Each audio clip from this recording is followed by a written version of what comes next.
Қош келдің, есімім Азиза. YouTube желісінде 1000 оқырман жинағым келеді. Көмектесіп жіберсеңіздер, қолдап риза болар едім. Рахмет. Шала жабылған перденің арасынан түскен күн сәулесі мені оятқыштан бір оятты. 20 қыркүйек. Өмірімдегі ең бақытты күн болуы тиіс еді. Камила екеуміздің үйлену тойымыз ететін күн. Мен керіліп төсептен, әдеттегіден тыс жеңілдікпен атып тұрдым. Әдеттегі таңға дел сал киім ғайып болып, оның орнын қуанышты толқу басты.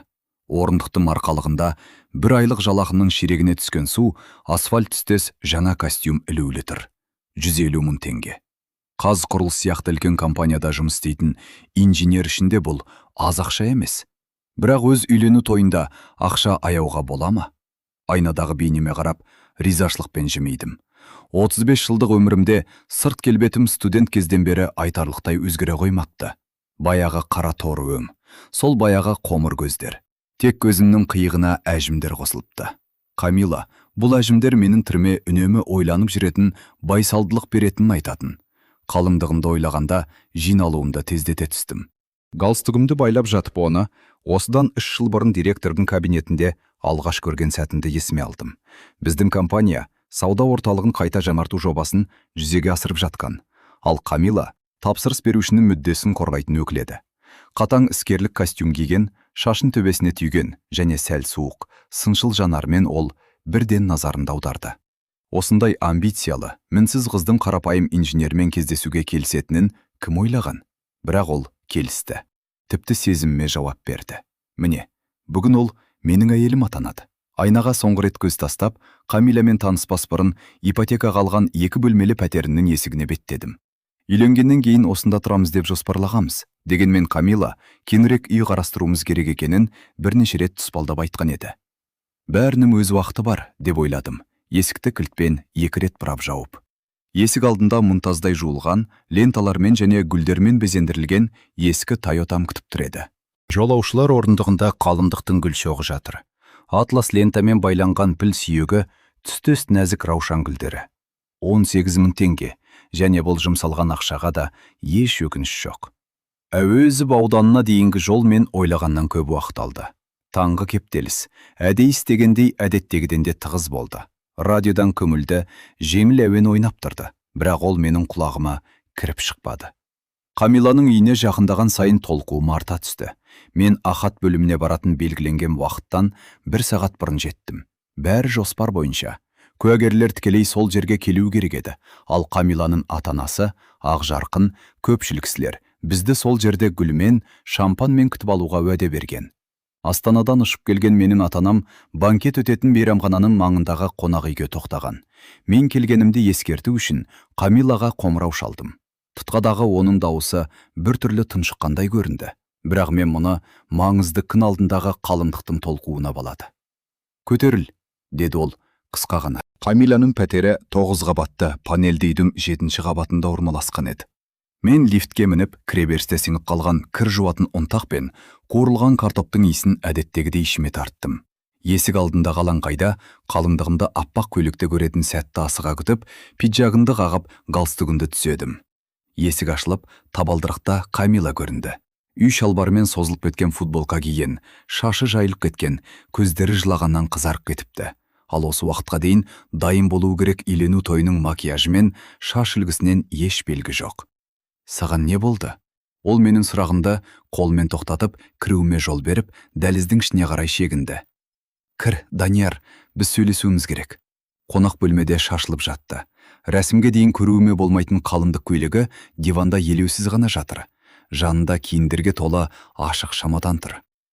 «Данияр, мен саған тұрмысқа шыға алмаймын», деді Камила, маған емес, басқа жаққа қарап. «Мені кешір, бірақ той болмайды». Бұл сөздер бетімнен осып түскендей болды. Миымнан қан тартылып кеткендей, басым шулап кетті. «Не деп тұрсың? Үйлену той күніндегі қандай әзіл бұл?» «Бұл әзіл емес». Оның дауысы бәсең, бірақ нық шықты. Азамат оралды. Азамат? Бұл есімде Камиланың өткен өмірі туралы сиреп айтатын әңгімелерінен жанама түрде ғана естігенмін. Мансап қуып Астанаға кетіп қалған. Астаналық өмір үшін оны тастап кеткен бұрынғы бағдарламашы жігіті. Оралды. Сосын не? Менің даусында түсінбеушілік пен ашу қатар араласты. Сен кезінде өзінен бас тартқан адам үшін біздің тойды болдырмақсың ба? Ол менен бас тартқан жоқ. Ол жай ғана кетіп қалды. Ал енді Астанадағы ірі компаниядан жұмыс ұсынысымен оралды. 1 миллион теңге Данияр. Және мына жерде тек армандауға ғана болатын болашақ перспективалар бар. Мен әлде қолымдағы гүлшоғын қысқан күйі меңзен болып тұрдым. Бүлдерде мына әңгіменің өзі де мағынасыз әрі орынсыз көрінді. Демек, бар мәселе ақшада, жалақыда ғой. Даусым дірілдеп кетті. Камила, 450 мың 1 миллион емес екенін білемін. Бірақ біз уақыт өте келе менің де мәселе тек ақшада емес. Ол ақыры көзіме тура қарады. Дегенмен өтірік айтпай-ақ қояйын, оның да маңызы бар. Ең бастысы, мен оны жақсы көруді ешқашан тоқтатқан емеспін. Осы жылдар бойы, тіпті сенімен бірге болсам да. Бұл сөздер жартасқа соғылған толқындай санамда шашырап, миллиондаған ауыр тамшыларға айналды. 3 жылдық қарым-қатынас, бірге тұрған 1 жыл, қуанышты көз жасымен қабылданған ұсыныс. Осы уақыттың бәрінде ол басқаны сүйіп келген. Неге дәл қазір? Неге кеше емес, бір апта бұрын емес? Сұрақтар өз-өзінен ақтарылып жатты. Ол тек кеше-кешке келді. Сен кеткеннен кейін саған қалай айтарымды білмедім. Ол көзін төмен салды. Сен, осылай бәрімізге жақсы болады. Сен тек өзіңді ғана сүйетін әйелге лайықсың. Мен ондай емеспін. Бөлме іші кенет тарылып кеткендей болды. Ауа жетпей қалды. Мен бүтін біреудің өмірінің ортасында, қолымдағы керексіз гүлшоғымен, енді еш мағынасы қалмаған костюммен тұрдым. Банкеттің алдын ала төлемі. Осыны ғана айталдым. 400 мың. Мен ата-анаңа бәрін қайтарып берем, деп жауап берді Камила. Мен қоймаған сұраққа. Бүгін Астанаға шамыз. Азамат әуежайда күтіп тұр. Мен гүлшоғын журнал үстелінің үстіне қойдым. Бүлдер біздің қарым-қатынасымыздың бейітіне қойылған жерлеу гүліндей жатты. Қош бол, Камила. Қайтар жолда жолды байқамадым. Басында жүзеге аспаған ойлардың, естеліктердің, жоспарлардың үзінділері айналып жүрді. Ахат бөліміндегі үйлену маршы, мерекелік шампан, алғашқы би, бірге өмір сүру, балалар. Бәрі жеңіл, жел соққандағы картадан салынған үйшіктей құлап түсті. Бірінші кезекте мейрамханаға қоңырау шалдым. Менеджер көңіл айтқанымен, келісімшарт талаптары бойынша бір тәуліктен аз уақыт бұрын бас тартқан жағдайда алдын ала төлем қайтарылмайтынын ескертті. 400 мың. Бір айлық жалақыма жуық ақша бір сәтте жоқ болды. Келесі қоңыраулар куәгерлерге, сосын банкетке шақырылған достарға шалынды. Әрбір сөйлескен сайын суық түскенде жер астына сіңіп кететін орман бұлағындай ішімде бірдеңенің сөніп жатқанын сездім. Ең ауыры ата-анама қоңырау шалу болды. Анам жаңалықты естігенде аһ ұрып, сосын сол жеңілтек қыздың атына наразылығын төкті. Әкем ұстамдырақ болды, бірақ оның даусынан да ауырсыну байқалды. Балан, біз қазір саған барамыз, деп ұсынды анам. Жоқ, қажет емес. Мен даусымның нық шығуына тырыстым. Мен жақсымын. Жай ғана жалғыз қалғым келеді. Олардың уайымдап тұрғанын білсем де, олар қасарыспады. Ертең Астанаға қайтар алдында кіріп шығуға уәде берді. Мен пәтеріме оралып, дәлізде пиджагымды еденге тастай салдым. Томастықштан әлдебір себеппен алынып, ұмытылып кеткен коньяк табылды. Бүгін ол дәл уақытында табылды. Стақанды толтыра құйып, жартысын бірақ сімірдім. Тамағым киіп кетті. Бірақ ішкі ауруым басылмады. Минут сайын, әр жұтым сайын қарым-қатынасымызды талдауға тереңірек бата бердім. Белгілер болды ма? Мен бірдеңені ертерек байқай алар ма едім? Соңғы айлардағы оның оға-шойға шомылары, бал айының детальдарын талқылаудан қашуы, бұлтандап жауап беретін түнгі хабарламалары. Мұның бәрі мен көргім келмеген суретті құрап жатты. Біреуі қаттырақ сүйетін, біреуі бәрін беруге дайын, ал екіншісі тек аямайтын нәрсесін ғана беретін қарым-қатынас суреті. Біреуі болашақты құратын, ал екіншісі өткенге жалтақтап өмір сүретін сурет. Терезе сырты қарайды. Мен көліктің жарығы қабырғада түрлі көлеңкелер салып жатқанын бақылап, жарықты жақпай, ала көлеңкеде отырдым. Қазір қалада бір жерде Камила ұшаққа отырып жатыр. Жаңа өмірге, ескі махаббатына ұшып барады. Ал мен осында, жүзеге аспаған бақыттым сынықтарының арасында қалдым. Телефоным үздіксіз қоңыраулардан сөніп қалды. Мен оны қуаттауға қоймадым. Алкоголь ауруды сәл басты, бірақ ойымды тұншықтыра алмады. Ертең жаңа күн туады. Менің отбасылық өмірімнің бірінші күні болуы тиіс күн. Жалғыздығымның бірінші күніне айналды. Мазасыз ұйқыға кетер алдында басымда соңғы байланысқан ой жылт етті. Бәрі де жақсылыққа. Шындықты кейін білгеннен гөрі қазір білген артық. Бар үмітім үзілген мына түнде бұл әлсіз ғана жұбаныш, бірақ жармасуға болатын жалғыз нәрсе еді. Қаразанын желі ауылдағы түскен жапырақтарды бұзық, сары марғаулар үйірі сияқты қуып жүрді. Сол бір қырсық қыркүйек таңнан бері 2 ай өтті. 2 ай бойы мен бұралған механизм сияқты өмір сүрдім. Жұмыс, үй, жұмыс. Әріптестерім 3-ші рет бастатқаннан кейін мені корпоративтік отырыстарға шақыруды доғарды. Атанам күнара қоңырау шалып тұратын, бірақ біздің әңгімеміз жай ғана ішпыстырарлық формальдылыққа айналды. Мен не алтын күзді, не алғашқы аязды байқамадым. Камиляның телефоны сөндірулі болды, ал әлеуметтік желідегі парақшасын ол өшіріп тастапты. Негізі, ол туралы ештеңе білгімде келмейтін. Айырылысқаннан кейінгі алғашқы апталарда мен суға кеткен адамның пал қарманғандай жұмысқа жармасып, осы бір жан азабынан әрең дегенде шығып біле жаттым. Басшылық тіпті менің ынтам үшін мақтады да. Бірақ мен мұның шынайылықтан қашудан басқа ештеңе емес екенін түсінетінмін. Сол бір жексенбі таңында жұмыс аптасы әлде қашан аяқталса да, мен жатын аудандағы сауда орталығының жаңа нысанының сызбаларына шықшиып отырдым. Терезе сыртында алғашқы тар араласқан ұсақ жаңбыр серкіреп тұрды. Нағыз Алматының лайсаңы. Кенет баспалдақ алаңынан қатты шыққан дауыстар мен жылжытылып жатқан жиһаздың дыбысы естілді. Абайла, қабырғаны сырып кетпе, диванды қырымен бұрыңдар, әйтпесе сыймайды. Сейітжан, дем алып ал, түрім өрт сөндіру бөлімінің бастығындай қып-қызыл болып кетті ғой. Мен еріксіз құлақтырдым. Қарсы беттегі пәтер бұрынғы көрші кемпір Қызылордаға көшіп кеткеннен кейін жарты жыл бойы бос тұрған еді. Жаңа көршілер. Несі бар? Бұл ертеме, кешпе болуы тиіс еді ғой. Мен қайтадан сызбаларыма оралдым, бірақ қатты даңғаза назар аударуға кедергі жасады. 1 сағаттан кейін шуыл басылды. Енді жұмысқа кірсе бергенімде есік қоңырауы соғылды. Табалдырықта жас алпыстар шамасындағы жинақы ақ бурыл сақалы бар. Жанары сабырлы, әр сенімді, денелі ер адам тұрды. Сәлеметсіз бе жігітім? Оның жуан даусы жылы әрі жайдарлы естілді. Танысуға рұқсат етіңіз. Болат Серікұлы, сіздің жаңа көшіңіз. Біз әйелім және қызыммен бүгін қарсы беттегі пәтерге көшіп келдік. Өте қуаныштымын, Данияр. Мен оның қолын қысып, ұстамының мықтылығын байқадым. Шулатып мазаңызды алсақ кешіріңіз. Көшу деген машақаты көп шаруа ғой. Ештеңе етпейді, мен бәрін түсінемін, деп жауап бердім мен. Өзімнің кішіпейілділігіме өзім таңғалып. Соңғы айларда мен адамдармен араласуды барынша азайтуға тырысқан едім. Тоғжан, менің жұбайым сізді шайға шақырып жатыр. Қоныс тойға орай тар шеңберде десек те болады. Болат Серікұлы сақалынан жымиды. Қолыңыз бос болса әрине. Алғашқы ойым бас тарту болды. Жаның жаралы болып тұрғанда қандай шай? Бірақ бұл кісінің ашық жанарындағы бірдеңе мені райымнан қайтуға мәжбүр етті. Шақыртуымызға рахмет. Мен тек киімімді ауыстырып шығайын. 10 минуттан кейін қарсы пәтердің табалдырығында тұрдым. Есікті Болат Серікұлымен шамалас, мейірімді көздерімен ұқыпты шаш үлгісі бар әйел ашты. Кіріңіз, кіріңіз жігітім. Мен Тоғжан апайыңыз боламын. Ол мені үй иесіндей қолтығымнан демеп ас үйге бастады. Шашылып жатқан үй үшін кешірім сұраймын. Ең қажетті заттарды ғана орнына қойып үлгердік. Ас үй қораптарға толы болғанымен өте жайлы еді. Үстел үстінде бұрқыраған ыстық шай мен әдемі бәліш тұрды. Отырыңыз айналайын. 40 қабат бәліше, тараздан шығар алдында өзім пісіргенмін. Өзімізбен ала келдік. Жолда сәл мұжылып қалды, бірақ дәміне әсер етпейді. Есімді жиып үлгергенше алдымда толы тәрелге тұрды. Ал Тоғжан апай үсті-үстіне салып жатты.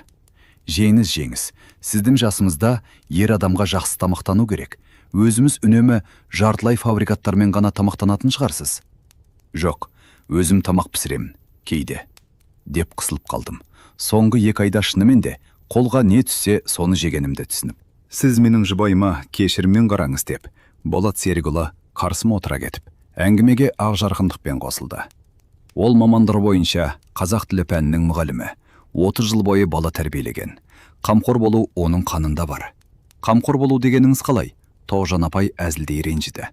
Мен жай ғана адамның алыс аймақтағы сапардан келгендей жүдеп кеткенін көріп тұрмын.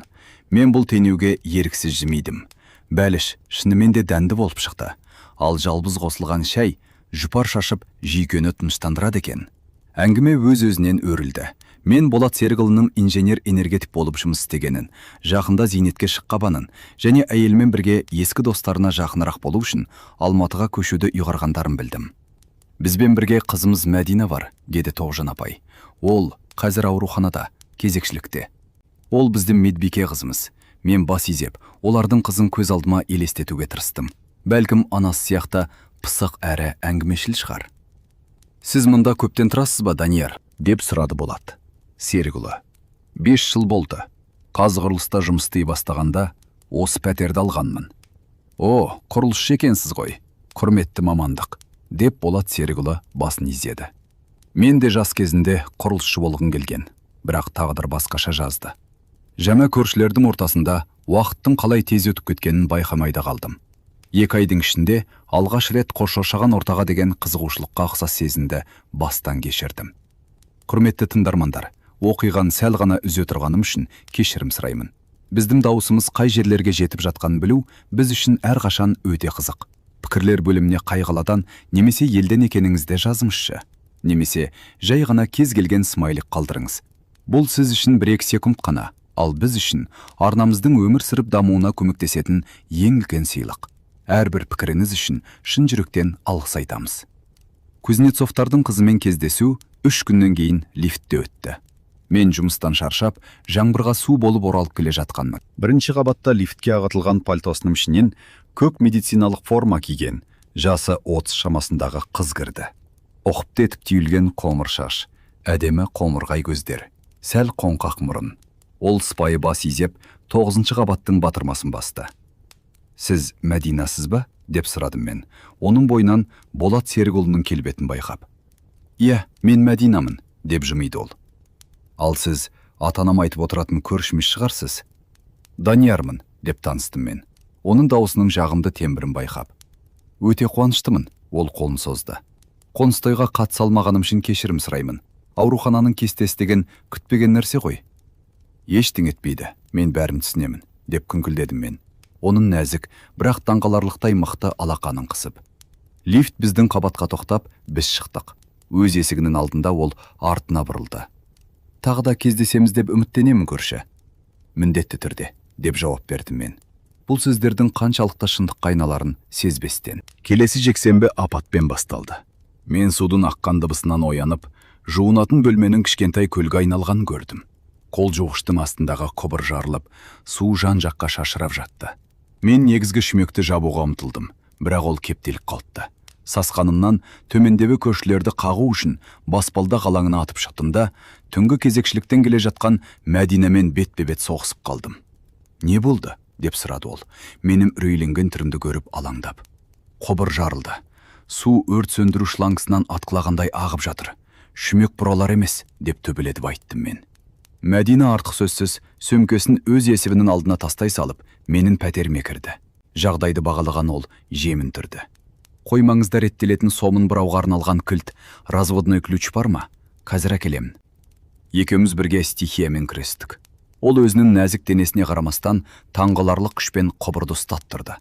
Ал мен шүмекті бұрап жабуға тырыстым. Ақыра сықырлаған дыбыс естіліп, су тоқтады. Әрің дегенде бітті-ау, деп дем алды. Мәдина су қолдарын орамалға сүртіп.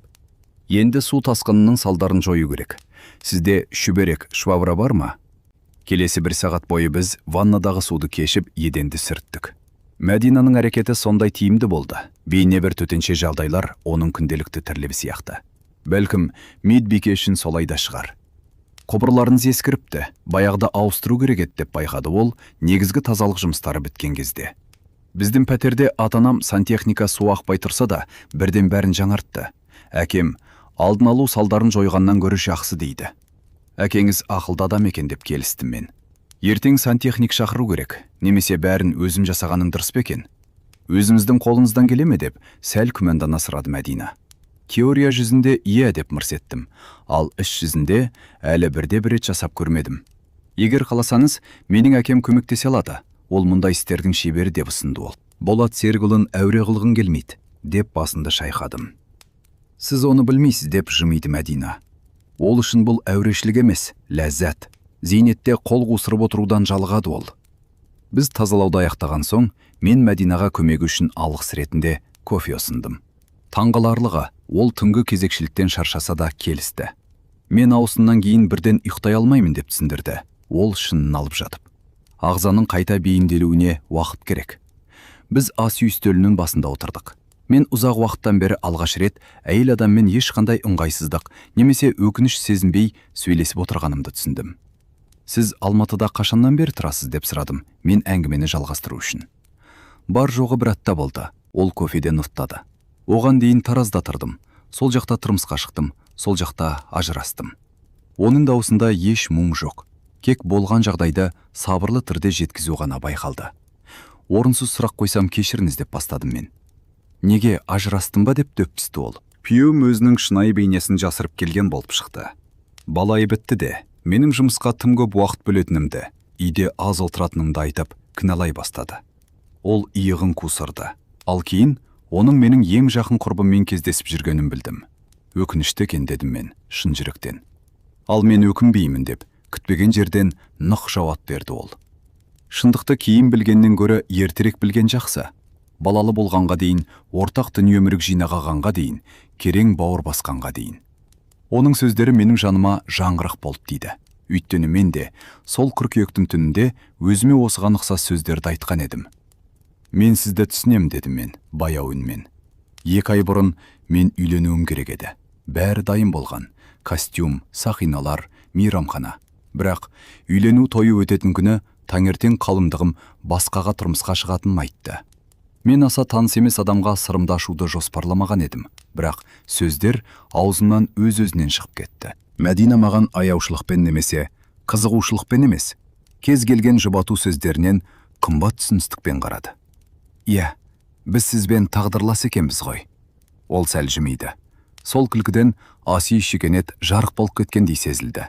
Бірақ білесіз бе, не болса да бәрі жақсылыққа деп жатады ғой. Бұрын мұны жай ғана жұбату үшін айтылған бос сөз деп ойлаушы едім. Ал қазір осы сөзде бір шындық бар шығар деп ойлаймын. Ол таңның қалған бөлігінде біз ескі таныстарша сөйлестік. Мәдина ауруханадағы жұмысы туралы, ата-анасының қасына көшіп келгені жайлы, Алматыдағы ауруханалардың біріне жұмысқа орналасу жоспары туралы айтты. Мен қас құрылыстағы жобаларыммен күнделікті тіршілігіммен бөлістім. Келесі аптада біздің кездесулеріміз жиілей түсті. Кейде лифтте, кейде көші супермаркетте ұшырасып қалып жүрдік. Болат Серікұлы, Мәдина айтқандай, ваннадағы құбырларды ауыстыруға үлкен құлшыныспен көмектесті. Тоғжан апай оқта-текте бір тәрелке жаңа піскен тоқаш немесе кішігірім қазанмен борщ әкеліп есік қағатын. Көршіні тамақтандыру керек қой, мүлдем жүдеп кетіпті. Бір түрлі құбылыс. Соңғы 2 ай бойы маған суық әрі қаңырап бос тұрғандай көрінген пәтер кенеттен өмірге толды. Мен қарсы пәтерден шығатын дыбыстарға құлақ түретінімді. Мәдина әдетте жұмыстан оралатын уақытта үйден шығуға тырысатынымды. Кузнецовтар мені шайға шақыратын демалыс күндерін асыға күтетінімді байқадым. Жан жарам біртіндеп жазыла бастады. Камиланы толығымен ұмытып кеттім демеймін. Жоқ. Жай ғана сатқындықтан қалған ауру сезімі бәсеңдеп, орным болған істі сабырмен қабылдау сезімі басты. Бірде кешке Мәдинамен дүкеннен қайтып келе жатып, оның жылы, түсіністікке толы, мейірімді көзқарасымен жанарым түйіскенде, ішімде баяғыда мұз болып қатқан бірдеңенің баяу ері бастағанын кенеттен сездім. Бәлкім Мәдинаның айтқаны рас шығар. Басымыздан өткеннің бәрі шынымен де жақсылыққа болар. Кузнецовтардың пәтерінің терезелеріндегі алтын тістес жарыққа қарап тұрып, мен ұзақ уақыттан бері алғаш рет болашақ туралы үмітпен ойлауға өзіме рұқсат бердім. Құрметті достар, біз жақында жалғастырамыз. Ал әзірге, егер сіздерге біздің әңгімеміз ұнаса, лайк басып арнамызға тіркеліңіздерші. Бізбен бірге қалып, оқиғаларымызды тыңдағандарыңыз үшін көп рахмет. Бұл біз үшін өте маңызды. Желтоқсан. Алматыны аязды желмен ұшқындаған қармен қарсы алды. Астанаға қарағанда, мұндағы нағыз қыс әрдайым күтпеген жағдай, тіпті жат құбылыс сияқты көрінетін. Жаздың аптабыстығына үйренген қала, ақ көрпенің астында бүрсең қағып, ал адамдар көздеріне сенбей қар басқан көшелерге жеңіл таңғалыспен қарайтын. Мен жұмыстан кеш қайтып келе жаттым. Соңғы ай өте кернеулі болды. Жобаны тапсыру мерзімі жақындағандықтан жұмысты кешке дейін қалуға тура келді. Сол кеште өңменімен өтетін жел көшедегі құрғақ қарды ұшырып жатты. Ал термометр біздің жақ үшін сирек кездесетін -15 градус аязды көрсетті. Үйге жеткенде аяғымда бір әлсіздік пайда болып, бүкіл денемнің ысып жатқанын сездім. Дәл қазір ауырып қалуым ғана жетпей тіреді деп ойладым, лифтке мініп жатып. 9-шы қабаттың алаңына жеткенде қабырғаға бір сәтке сүйенуге тура келді. Басым кенет айналып, көз алдында қара дақтар көлеңкелей бастады. Пәтерге кірген бойда ең алдымен шәйнекті қойып, дәрі қобдишасын ақтара бастадым. Көзіме тек аспирин мен жарамдылық мерзімі өтіп кеткен 1-2 пакет колдрекс қана түсті. Қолтығымның астына қыстырған термометр 37-де 8-ді көрсетті. Аса жоғары температура емес, бірақ денсаулығымның жағдайы өте мүшкіл еді. Әрең дегенде душ қабылдап ыстық шай ішкен соң, таңертең бәрі өздігінен өтіп кетер деген үмітпен ұйықтауға жаттым. Алайда түн тек жағдайымды нашарлатты. Мен төсекте дөңбекшіп, бірде ыстық ұйқыға батып, бірде өз жөтелімнен оянып жаттым. Таңертеңге қарай температурам 38,5-ға көтерілді. Ал бүкіл денемді жүк көлігі таптап өткендей қақсап ауырды. Әлсіздікті жеңе отырып телефонға қол созып, бөлім бастығына қоңырау шалдым. Қарлыққан дауыспен жағдайды түсіндірдім. Жақында ғана өз ауырып тұрған Сәбидаға тек мырс етті. Жат, Данияр, емдел. Қазір қалада індет қаңғыбас, иттердің үйіріндей кезіп жүр. Жазылған соң шығарсын. Температурамды қайта өлшеп, оның түспей жатқанына көз жеткізген соң, бәрібір қалыпты дәрі-дәрмек табу керек деп шештім. Томастықшта бір қорап, тұшпарамен қатып қалған ірімшіктен басқа ештеңе табылмады.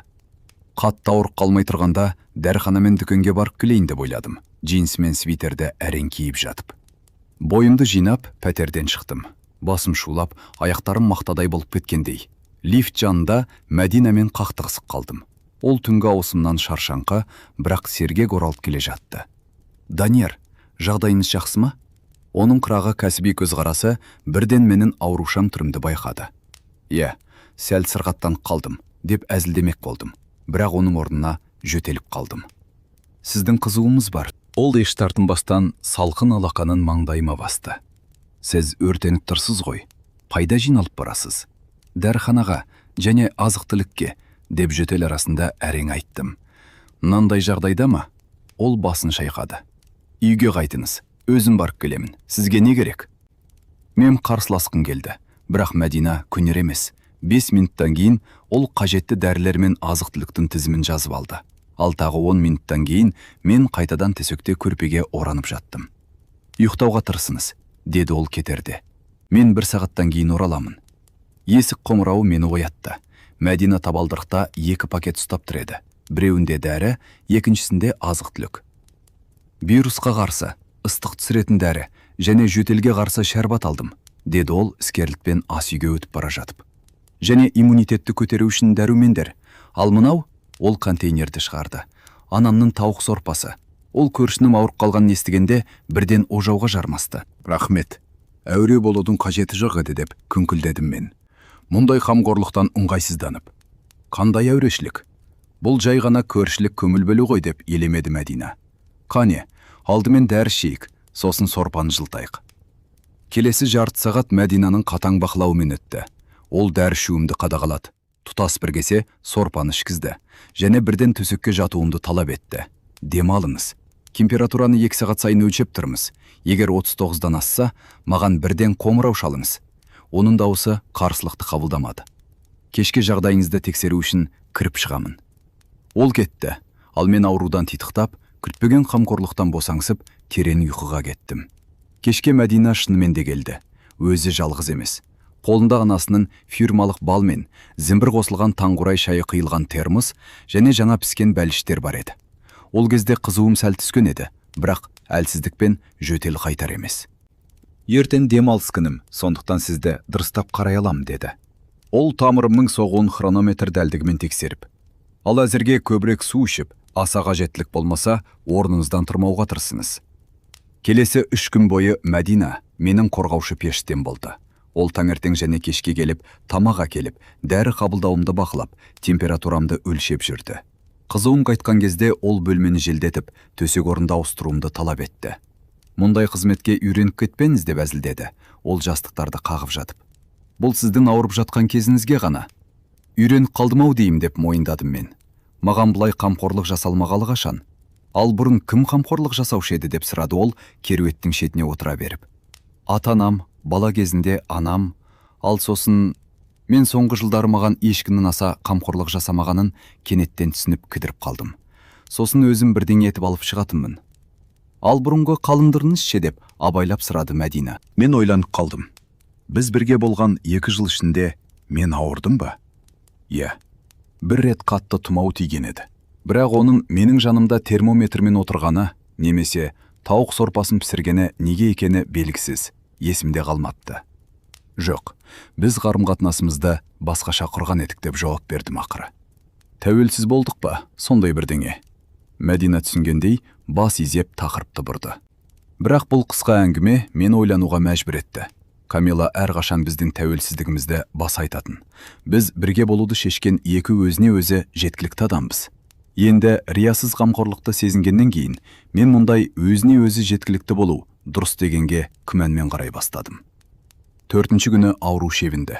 Температурам қалыпқа түсті. Жөтел сиреді. Күш қуатым қайта оралды.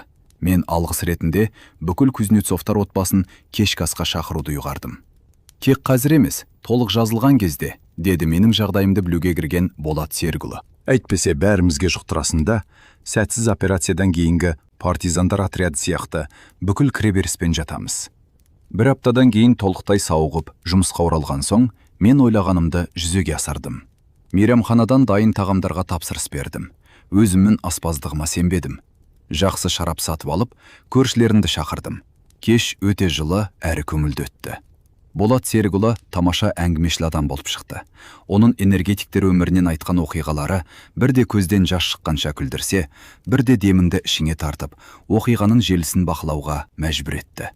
Инженер, бұл мамандық емес, ойлау жүйесі, деді ол шарап құйып жатып. Мысалы, есімде зауытта Сейітжан аға деген бір жолдас жұмыс істеді. Ол кез келген мәселеге жүйелі түрде қарайтын. Тоғжан апай күйеуінің әңгімелерін іліп әкетіп, өзінің байқағандарымен толықтырды. Ал содан кейін отбасылық альбомды шығарды. Міне қараңыз, бұл Болат екеуміздің институттан кейінгі кезіміз, ал мынау біздің үйлену тойымыз. Көрдіңіз бе қандай жаспыз? Ал мынау кішкентай Мәдина. Бұл жерде ол 3 жаста. Мәдина қысылып альбомды алып қоюға тырысты. Бірақ анасы көнбеді. Қой, адам қарасын, сенің қандай тамаша қыз болғаныңды көрсін. Міне Данияр, мұнда ол 7 жаста, 1-ші сынып, ал мынау медициналық колледждегі бітіру кеші. Мама, қойшы, деп жалынды Мәдина. Даниярға мына ескі суреттер мүлдем қызық емес қой. Неге қызық болмасқа, деп шынайы қарсылық білдірдім мен. Өте қызық. Және бұл шындық еді.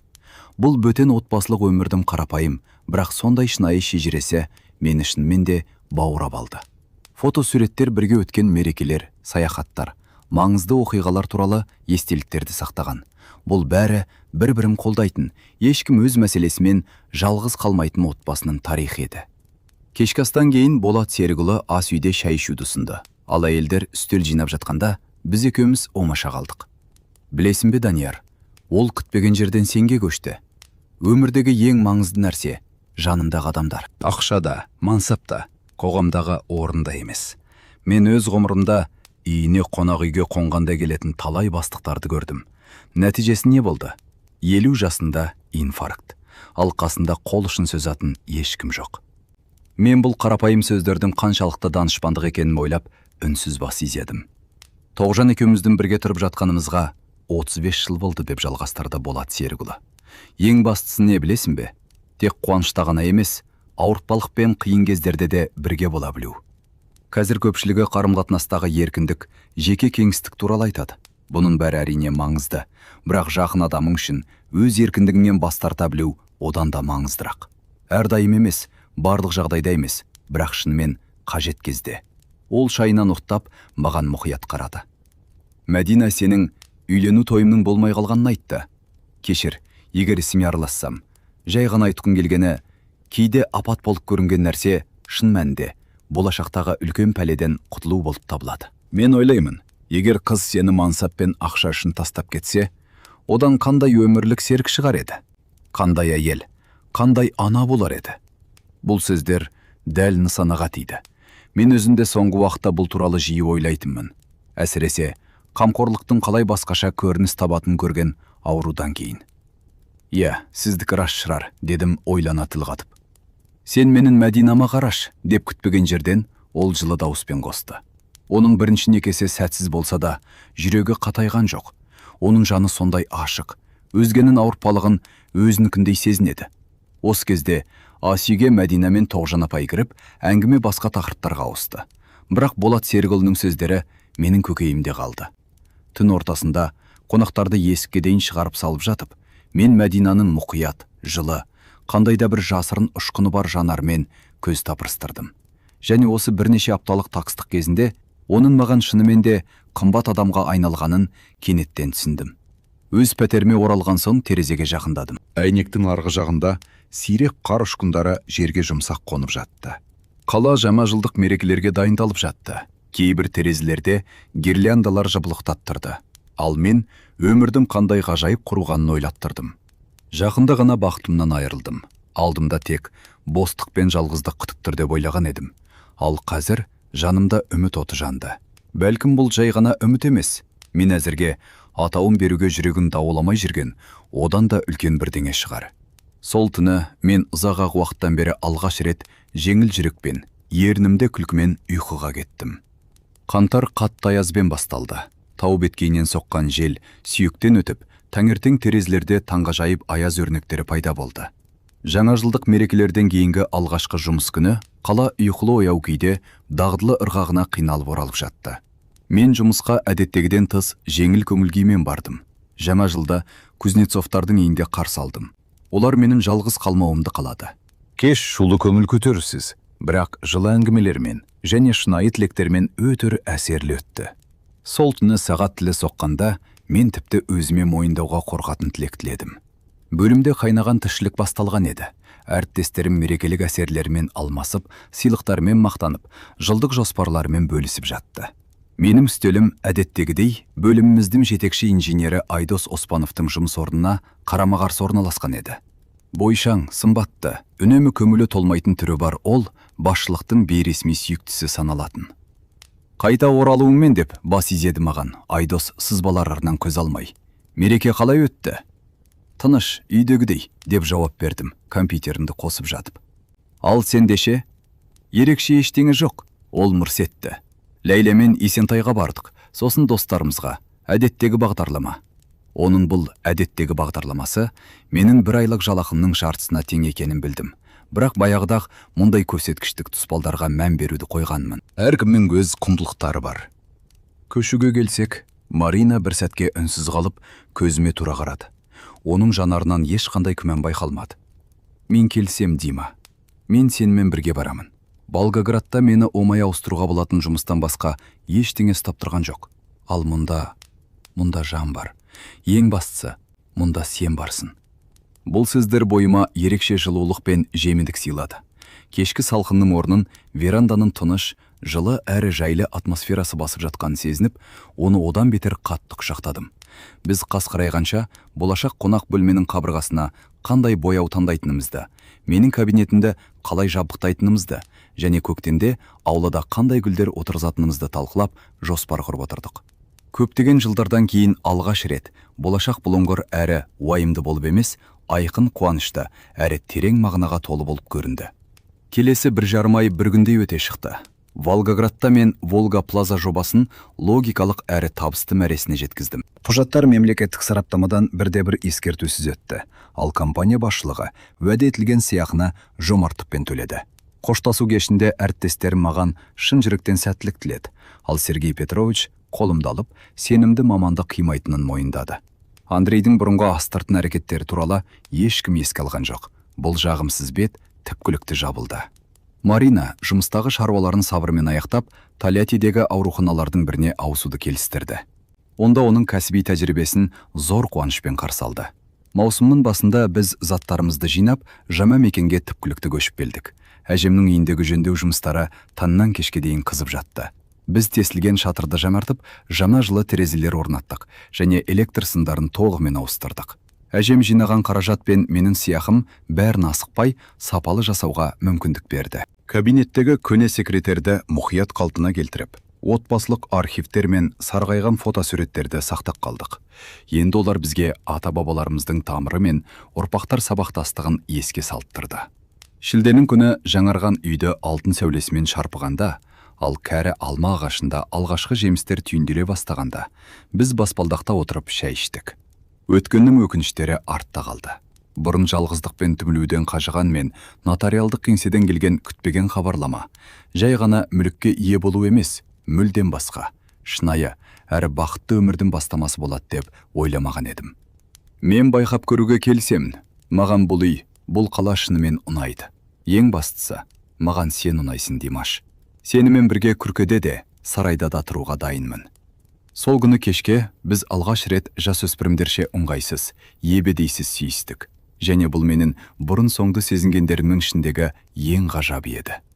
Келесі күндер ертегідей өте шықты. Біз қаланы аралап, жергілікті құрылысшылармен кездестік. Жөндеу жұмыстарының нұсқауларын талқыладық. Мәдина құлпырып кеткендей болды. Ол үлкен ынтамен жоспар құрып, идеяларын ұсынып, болашақ үйдің нобайларын сызды. Ал кешкісін біз жағалауда қол ұстасып серуендеп, сезімдерімізді ішімізде сақтаған айлардың орнын толтырғымыз келгендей тоқтаусыз сөйлестік. Алматыға оралған соң, біз ең алдымен бәрін Мәдинаның ата-анасына айттық. Мен қарсылық болмаса да, аздаған сақтық танытар деп күткен едім. Өйткені олардың жалғыз қызы бір жылға жетер-жетпес уақыт танитын адаммен басқа қалаға көшпекші болды. Бірақ Бауыржан аға мен Тоғжан апай бұл жаңалықты таңғаларлықтай сабырмен қабылдады. Біз сендердің бір-біріңе қалай қарайтындарыңды көрдік, деді Бауыржан аға қолымды қысып. Шынын айтсақ, бір-біріңе жаралғандарында өздерін қашан түсінеді екен деп күттік. Ал сіздерше, деп сұрады Мәдина алаңдап. Сіздер менің қасында болу үшін Алматыға көшіп келдіңіздер. Ал енді біз сендерге қонаққа барып тұрамыз, деп жымиды Тоғжан апай. Бәкең көптен бері саяжайды армандап жүреді. Ал сендердің жерлерің сондай жақсы екен. Бау-бақшаға немерелеріміз дүниеге келгенде соларға қарасуға көмектесеміз. Мәдина қызарып кетті. Ал мен балаларымыз болуы мүмкін деген ойдың өзінен жүрегімнің жиірек соққанын сездім. Мамыр айы қарбаласпен өтті. Мен оңтүстік құрылыс компаниясындағы жобамды аяқтап, қатар Тараздағы жобалау ұйымдарына түйіндемемді жіберіп жаттым. Мәдина медициналық құжаттарын ауыстыруды келісіп, Тараз ауруханаларынан бос жұмыс орындарын іздеді. Жаңа жерде жалақы Алматыдағыдан төмен болатынын екеуміз де түсіндік. Бірақ екінші жағынан провинциялық қалада өмір сүру шығындары да азаю керек еді. Сәттілік екеумізге де жолдас болды. Мен Тараз жобалау институтынан ұсыныс алдым. Ол оңтүстік құрылыс сияқты ірі болмаса да жақсы беделге және тұрақты тапсырыстарға ие еді. 375 мың теңге көлеміндегі жалақы әбден көңілге қонымды болды. Әсіресе Таразда ипотека төлеудің қажеті жоқтығын ескергенде. Мәдина қалалық ауруханаға 210 мың теңге жалақымен жұмысқа орналасты. Бұл Алматыдағыдан сәл аздау болса да, жақсы бөлімше әрі өсу перспективасы бар еді. Маусым айының басында біз ахат бөліміне өтініш беріп, үйлену тойын кейінге қалдырмауды ұйғардық. Рәсім қарапайым өтті. Дүркіреген дастархансыз және қымбат киімдерсіз. Тек жақын туыстар мен достар ғана қатысты. Бірақ ол дәл осындай шынайы, жылы, әрі нағыз болу керек еді. Талас өзенінің жағасынан таңертең жиналған дала гүлдерінен жасалған гүлшоғы бар қарапайым ақ көйлекпен Мәдина өте сұлу көрінді. Мен оған қарап, өз бақытыма өзім сене алар емеспін. Осыдан небәрі 9 ай бұрын мен басқа елдің есебінің алдында мүлдем басқа рәсімге дайындалып тұрған едім. Бірақ тағдырдың жазуы басқаша болды. Қазір мен осы бұрылыс үшін тағдырға ризамын. Мәдинаның ата-анасы бақыттан көздеріне жас алды. Менің ата-анам Астанадан ұшып келді, және олар да қуаныштарын жасыра алмады. Екі отбасы көптен бері таныс адамдардай тез тіл табысып кетті. Тойдан кейін біздің өміріміздің жаңа кезеңі басталды. Біз Таразға әжемнің үйіне көшіп келіп, бірден жөндеу жұмыстарына кірісіп кеттік. Көктемде жалдаған құрылысшылар тобы жұмысын бастады. Ал Мәдина екеуміз үйдің ішін жиһаздаумен айналыстық. Әр күн жаңа жаңалықтар мен қуаныштар әкелді. Мәдина бақшадан шөп басқан, бірақ әлі де жеміс беретін қарақат пен қарлыған бұталарын тапты. Мен шатырдан атамның ескі сызу құралдарын тауып алдым. Олар тазалағаннан кейін пайдалануға әбден жарамды болып шықты. Көршілер қолдан жасалған тосаптарын әкеліп, жергілікті өмірдің құпияларымен бөлісіп жатты. Біртіндеп үй қайта тірленді. Жаңа шатыр, жаңа электр сымдары, заманауи терезелер мен есіктер. Сырттай ол көнеліктің сүйкімділігін сақтап қалды, бірақ іші ыңғайлы әрі функционалды бола түсті. Мәдина интерьер дизайнында күтпеген талант танытып, әжемнен қалған көне жиһаздарды жаңа заманауи элементтермен шебер үйлестіре білді. Тамыз айына қарай негізгі жұмыстар аяқталып, біз ақыры өзімізді нағыз өз үйіміздегідей сезіндік. Екеуміз де жаңа жұмысқа кірісіп, таныстар тауып, провинциялық қаланың бір қалыпты ырғағына үйренісіп қалдық. Күтпеген қуаныш. Содан кейін Мәдина менің бүкіл өмірімді өзгерткен жаңалықты жеткізді. Біз сәби күтіп жүрміз. Мен сол кешті ең ұсақ бөлшектеріне дейін есімде сақтадым. Біз дәл сол алғашқы сезім білдірген кештегідей, верандада күннің батуын тамашалап, кешкі ас ішіп отырғанбыз. Мәдина әдеттегіден тыс үнсіз әрі ойлаулы болды. Бірдеңе болды ма деп сұрадым. Мен оның ойға шомып кеткенін байқап. Болды? Ол жұмбақтана жымиды. Бірақ жаман ештеңе емес. Димаш, бізде сәби болады. Мен қолымдағы шанышқыны ұстаған күйі, өз құлағыма өзім сенбей қатып қалдым. Сен, біз, шынымен бе? Ол басын изеді. Оның көздерінде қуаныш ұшқындар ойнап тұрды. Мерзімі кішкентай, небәрі 6 апта, бірақ тест оң нәтиже көрсетті. Дәрігерлер растады. Мен оның алдында тізерлеп отыра қалып, бетімді оның әлі тегіс болса да, ішінде жаңа өмірді сақтап жатқан ішіне бастым. Рахмет деп сыбырладым мен. Бәр үшін, сенің бар болғаның үшін, біздің сәбиіміз болатын үшін. Немесе кішкентай қызымыз деп жымиды ол, менің басымнан сипап. Оны біз бірнеше айдан кейін ғана білетін боламыз. Тамыз айының қалған күндері қуанышты қарбаласпен өтті. Біз жоспар құрып, балалар бөлмесін таңдап, қажетті заттардың тізімін жасадық. Мәдина мені тым бәйек болатын болашақ әкесін деп қалжыңдады. Бірақ оның көзінен осы қамқорлығым үшін жылулық пен ризашылықты көрдім. Қыркүйек айында біз аулаға газон шөбін, жас жеміс ағаштарын, көп жылдық гүлдерді отырғыздық. Бауыржан аға көмектесуге келіп, біздің жылдар бойы жалғасатын жұмысты бастағанымызды айтып қалжыңдады. Мұна алма ағашы тек 5 жылдан кейін ғана нағыз жемісін бере бастайды, деді ол көшетті түзек тұрып. Ал дуалдың жанына отырғызған именіміз 20 жылдан кейін ғана күшіне енеді. Ештеңе етпейді деп жауап бердім. Мен Мәдинаның жаңа ғана отырғызылған гүлдерді мұқият суарып жатқанына қарап. Біздің алдымызда тұтас бір өмірі бар. Өткенмен қоштасу. Қазан айының таңы ашық әрі салқын болды. Мен қолыма бір шынаяқ кофе ұстап, терезенің алдында Мәдина екеуміз көктемде отырғызған қайынның жапырақтары қалай түсіп жатқанын бақылап тұрдым. Біздің жаңарған үйіміздегі алғашқы күз аяқталып келе жатты. Артымнан жеміл аяқ дыбыс естілді. Мәдина келіп мені арттан құшақтап, иегін иығыма қойды. «Не ойлап тұрсың?» деп сұрады ол, сәл есінеп. «Осы бір жыл ішінде өміріміздің қалай өзгергені туралы», деп жауап бердім мен. Кәусардың маған тұрмысқа шығудан бас тартқан сол бір қыркүйек таңнан бері тұтас бір ғасыр өткендей көрінеді. «Өкінесің бе?» Оның дауысында қызғаныш жоқ, тек шынайы қызығушылық қана бар еді. «Ешқашан». Мен оған бұрылып қарадым. Қазір мен оның бір күйреу емес, азаттық болғанын түсінемін. Егер сол бас тарту болмағанда, мен сені ешқашан кездестірмес едім, немесе кездестірер едім, бірақ бағалай алмас едім. Мәдина жымиып, менің бетіммен сипады. «Білесің бе, кеше анам маған Алматыдағы жаңалықтарды айтты», деді ол. «Сенің бұрынғы қызың Кәусар өзінің астаналық жігітіне тұрмысқа шығыпты. Үлкен той, танымал дизайнердің көйлегі, Мальдив аралдарындағы бал айы, бәрі ол армандағандай. Сенің анаң мұндай егжей-тегжейлі мәліметтерді қайдан біледі?» деп таңғалдым мен. «Ел құлағы елу ғой», ол иығын қусырды. «Ата-анамның Алматыда ортақ таныстары көп қой». «Не де болса, бақытты болар деп үміттенемін», дедім мен шын жүректен. «Ал Айдос туралы не естіледі?» «Иә, оны Ақтаудағы бір шағын фирмаға жұмысқа алыпты. Кәдімгі қатардағы инженер қызметіне, мансаптық өсу перспективасыз дейді. Шамасы оның әрекеті туралы қауесеттер кәсіби ортада парап кеткен сияқты. Осыдан жарты жыл бұрын Айдостың қызметі төмендегені туралы жаңалық мені қуантар еді. Бірақ қазір өз өмірін өзі құртқан адамға деген аздаған аяныш сезімін ғана сезіндім. «Білесің бе, мен оған кек сақтамаймын», дедім мен. Әрине, оның жасағаны оңбағандық болды. Бірақ қандай да бір мағынада мен оған тіпті ризамын. Бұл дағдарыс мені өмірімдегі өзгерістерге бір жолата бел бууға мәжбүр етті. Мәдина маған сүйіспеншілікпен қарап: «Сен өзгердім, Димаш. Данарақ, сабырлырақ болдым, және маған бұл ұнайды» деді. Таңғы астан кейін мен балалар бөлмесіне бардым. Мұнда біз сатып алған бесік, шкаф және кресло тұрды. Қабырғаларға Мәдина екеуміз орман андарының суретін салдық. Мен ойыншықтарға арналған сөрелерді бояуға кіріскенімде, бөлмеге қолында қорабы бар Мәдина кірді. «Қараш, мен шатырдан не тапқанымды?» Ол қораптың ішінен ескі ағаш тербелмелі атты алып шықты. «Сенің әжең бірнеше ұрпақтың ойыншықтарын сақтап қалған сияқты.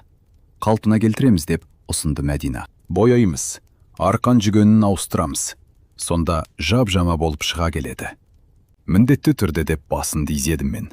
Білесің бе, ұрпақтар сабақтастығын сақтау өте маңызды деп ойлаймын. Сәбиіміз өз тамырын білу үшін, өзінің жай ғана өзі емес, одан да үлкен нәрсенің бір бөлшек екенін сезіну үшін. Түстен кейін біз соңғы алмаларды жинау үшін бақшаға шықтық. «Менде бір идея бар» деді Мәдина. «Алмалардың бір бөлігін балалар үйіне апарып берейікші. Ондағы балалар жаңа піскен жемістерге қуанып қалар». Мен оған сүйіспеншілікпен қарадым. Міне, нағыз байлық.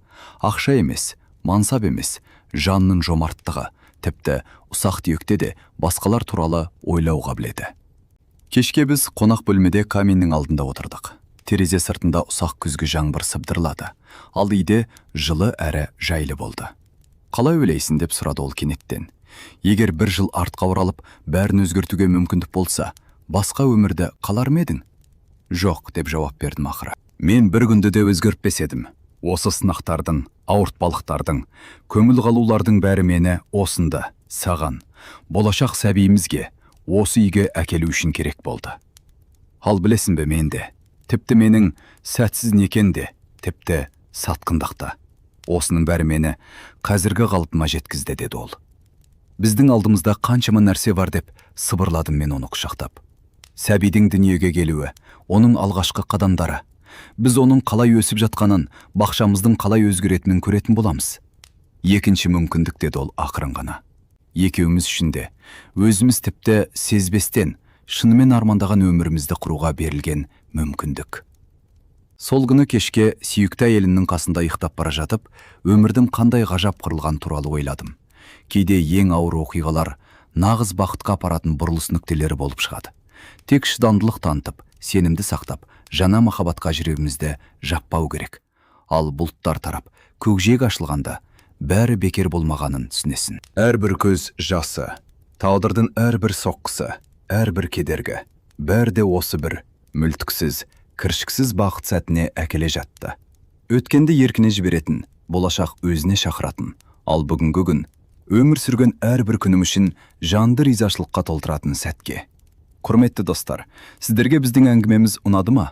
Бас кейіпкердің іс-әрекеті туралы не ойлайсыздар? Пікірлерде жазыңыздар. Оның бәрін нөлден бастау туралы шешімін қолдар ма едіңіздер? Егер бұл оқиға жүрегіңізге жол тапса, лайк басып, оны жақындарыңызбен бөлісіңіздер. Бұл мен үшін өте маңызды. Жаңа оқиғаларды жіберіп алмау үшін біздің арнамызға жазылуды ұмытпаңыздар. Сіз қай қаладансыз? Сипаттамада барлық әңгімелер жинақталған плейлистті таба аласыздар. Сіздерге мықты денсаулық пен көтеріңкі көңіл күй тілейміз.